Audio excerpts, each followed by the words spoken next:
میرے نبی نے فرمایا قیامت کے دن میں اٹھوں گا، میرے دائیں طرف سے ابو بکر اٹھے گا، میرے بائیں طرف سے عمر اٹھے گا۔ حضرت بلال کی قبر ملک شام میں ہے، لیکن میرے نبی نے فرمایا بلال میرے قدموں سے اٹھے گا، مدینے سے اٹھے گا۔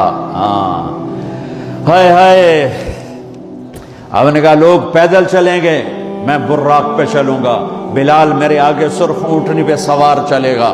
جب میدان معاشر میں پہنچیں گے تو بلال اونٹنی پہ کھڑے ہو کے کانوں میں انگلیاں دے کے اذان دے گا۔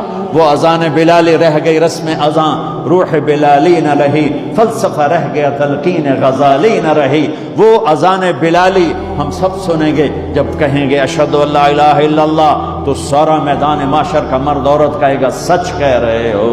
جب کہیں گے اشہد ان محمد رسول اللہ، سارا میدان معاشر کا مجمع کہے گا سچ کہہ رہے ہو۔ اس دن بلال کی اذان سننا، وہ غلام ہو کر محبوب ہوئے، حبیب ہوئے، پیارے ہوئے۔ جب ہائے ہائے ظہر کی نماز کی اذان دینے لگے، اللہ کے نبی کا انتقال ہو چکا ہے، جب اشہد ان محمد پر پہنچے تو روتے روتے روتے آواز بند ہو گئی، اور جلدی سے اذان پوری کر کے نیچے آئے، کہا آج کے بعد قسم اٹھاتا ہوں اذان نہیں دوں گا، میرا نبی نہیں ہے تو اذان بھی نہیں ہے۔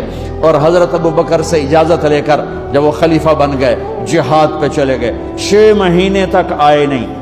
لاکھوں صحابہ جہاد میں گئے، کسی کو میرے نبی خواب میں نہیں آئے، صرف بلال کو آئے۔ بلال یہ کیا بے وفائی، ہم سے ملنا ہی چھوڑ دیا، ہمارے پاس آنا ہی چھوڑ دیا۔ آنکھ کھلی تو ان کو یوں لگا جیسے اللہ کے نبی زندہ بلا رہے ہیں، یا رسول اللہ میں آ گیا، یا رسول اللہ میں آ گیا، اور اسی وقت اونٹنی کو بھگایا۔ 21 دن کا سفر، 21 دن کا سفر 7 دن میں کیا، 7 دن صرف نماز اور پیشاب کے لیے اترتے تھے اور بھگاتے بھگاتے بھگاتے۔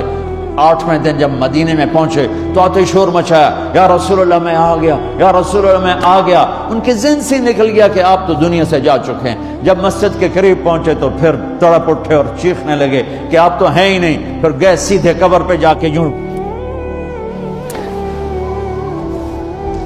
قبر کو لپٹ گئے، یا رسول اللہ میں تو آ گیا ہوں، آپ کہاں ہیں؟ یا رسول اللہ میں تو آ گیا ہوں، آپ کہاں ہیں؟ یا رسول اللہ میں تو آ گیا ہوں، آپ کہاں ہیں؟ بے قراری میں روئے جا رہے، میں تو آ گیا ہوں، آپ کہاں ہیں؟ میں تو آ گیا ہوں، آپ کہاں ہیں؟ نماز کا وقت داخل ہو گیا۔ کون سی نماز تھی اللہ ہی جانتا ہے، اور سب کو پتا تھا بلال نے قسم کھائی ہے کہ اذان نہیں دیں گے، لہذا کسی کو جرت نہیں ہو رہی کہ بلال سے کہیں آج اذان بلالی سنا دے۔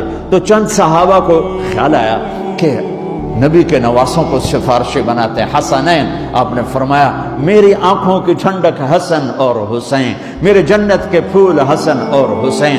آپ ان دونوں کو اٹھاتے اور دونوں کو سینے سے لگاتے اور کہتے ہیں اللہ میں ان سے پیار کرتا ہوں، تو بھی ان سے پیار فرما، اور جو ان سے پیار کرے ان سے بھی پیار فرما، اور جو ان سے بغض رکھے ان سے بغض رکھ، جو ان سے نفرت کرے ان سے نفرت کر، جو ان سے پیار کرے ان سے پیار کر۔ صحابہ آئے بچوں کے پاس، حسن حسین، کہ بچوں آج کسی کی نہیں چلے گی، تم بلال سے کہو اذان دے۔ تو یہ دونوں ننھے منھے بھائی، حسن 7 سال کے، حسین 6 سال کے، 10 مہینے کا فرق تھا دونوں بھائیوں۔ چچا ایک درخواست، کہ میرے ماں باپ آپ پہ قربان، آپ درخواست کیوں کہہ رہے ہیں؟ آپ امر کریں، آپ حکم کریں۔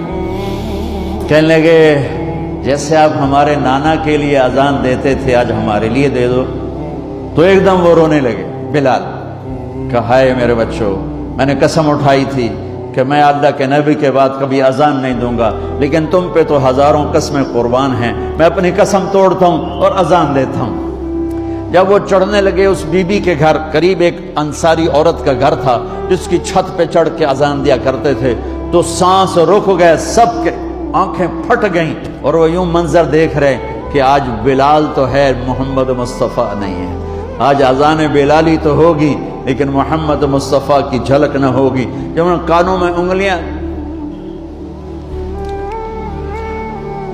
جب انہوں نے اللہ اکبر کہا